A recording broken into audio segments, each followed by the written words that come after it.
Yep. More now from that interview where Donald Trump seemed to confess to some of the federal charges against him. Crimes. When he talks, it happens. Crimes. All the time. Host Megyn Kelly pressed Trump on his handling of classified materials and the audio recording of him showing a classified document to people at his golf club in New Jersey. Okay, but let's get to my question. Why would you be holding up a newspaper saying this is still secret? I'd have to look at it. I could declassify it if I were president. I would have to look at it. But that's what you told Bret Baier. You told Bret Baier that that was a newspaper. I could have declassified. No, I also told Bret Baier, as I remember, I don't know, it was a long time interview. Will you tell me what were you waving around? I also told Bret Baier that it wasn't a classified document. What were you waving around in that meeting? Because it certainly sounds like it was an attack. I'm not going to talk to you about that because that's already been, I think, very substantiated, and there's no problem with it. It hasn't been substantiated. Jack Smith says it was the attack plan. And you told Bret Baier. Let me tell you. Here we go again. I'm covered by the Presidential Records Act. I'm allowed to do what I want to do. I'm allowed to have documents. The Presidential Records Act is civil, not criminal. That's true. In any way. It's civil. And I'm covered by it 100%. Can I ask you what you mean by that? And this shouldn't even be a case. And then they say I fought them and I obstructed. This is the same thing. They have a fake crime. There is no crime. In fact, it's civil. It's not criminal. That's true. And so they're saying that's why they say Espionage Act to make it criminal. Oh, they make it Espionage Act like it's something we'll be here all day like the Spanish Armada is going to raid us. And look, the Espionage Act of 1917 has no impact on this.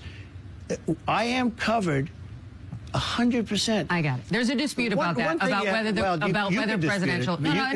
Just so my audience knows. I don't think there's any dispute that I'm covered under the Presidential Records Act. Well, you're covered, but it's not clear that it allowed you to take all those documents. You can't say it says what it says. You're allowed. And do you believe that every CIA document that came to you as president was automatically yours to keep, no matter what? I'm not going to answer that question. Well, so that's the dispute. No, because I think it's clear in the document.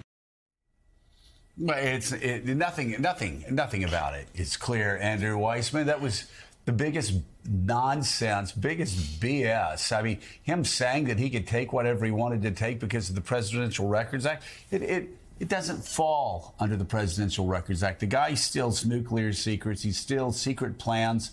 And again, I'm not exactly sure why this wasn't pushed a little bit more there, but he told Susie Wiles, what I am holding is a classified document. I shouldn't be showing it to you. If I were still president, I could declassify it. But since I'm not president, I can't declassify it. He admitted everything right there on tape, clear as day. So I'm not exactly sure who he was lying to there and who's stupid enough to believe any of what he just said.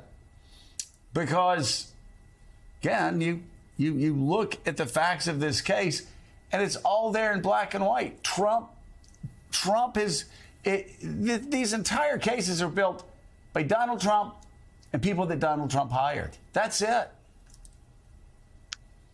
So the key there is that it's on tape. I mean, this is one where the government is just in the most incredible position because they have the defendant on tape confessing to the crime.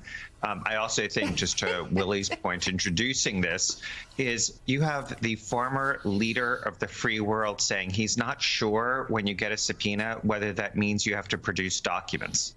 I mean, this case is just not about the facts. Ludicrous. This is spinning to his base to try this case in the court of public opinion.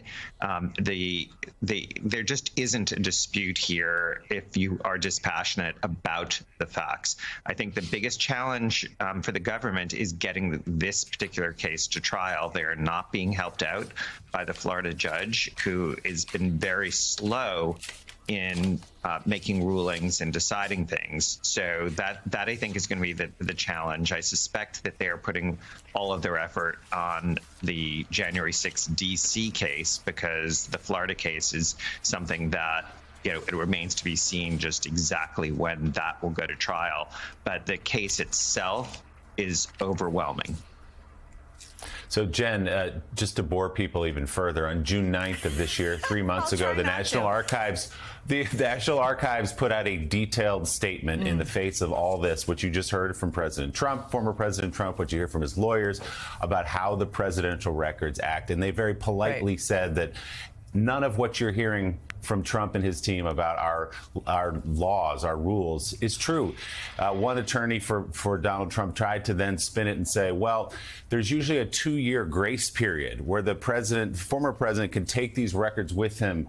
He and his staff can sort through them and decide which are No, the National Archives says, no, that's not at all how this works. So the people who need to hear this may not hear it, but if you're interested in the truth, you can go to the website of the National Archives. The statement is from June 9th and read a detailed explanation of what the Presidential Records Act says and does not say. That's true. And you can certainly become an expert on the Presidential Record Act should you choose. Now, I think it's also important to know here, the indictment that Jack Smith wrote, the speaking indictment his team wrote, had a detailed list of the documents they are talking about here. Now, it doesn't have all the specifics, but what you can tell from their detailed list is that these are documents that have such a high level of classification. They have references like Five Eyes, which means, that it is only for the, it is documents that we got through the cooperation with some of our key partners. It has the highest level of clearance in the government. So what we're talking about here, put the Presidential Records Act, become an expert if you want, aside for just a moment, is the former president of the United States taking nuclear secrets, things that would put at risk our sources, people who are out there on the front lines trying to protect the United States every day, the methods through which they do that, at risk. And he said also in that interview, which is the thing that stuck out to me, I didn't know the timing. Now, we all know the timing. We all know the timing was that they asked for the documents. He declined to provide them, and he held on to these highly sensitive documents and shared them and showed them to who knows who. So outside of the Presidential Records Act, that's the piece that should be concerning. Well, and not only do you know the timing, he had his lawyers sign documents saying, we have returned everything back to the FBI and the DOJ, to the federal government, and lied to the government about returning all the documents when he knew he had not returned all the documents. And then he went to his IT people and asked if they would destroy the tapes. Right. Yes. Now, they may not have destroyed them, but he asked for that, which would be, I don't know, what's the word, obstruction? Yeah, that's the issue. That is.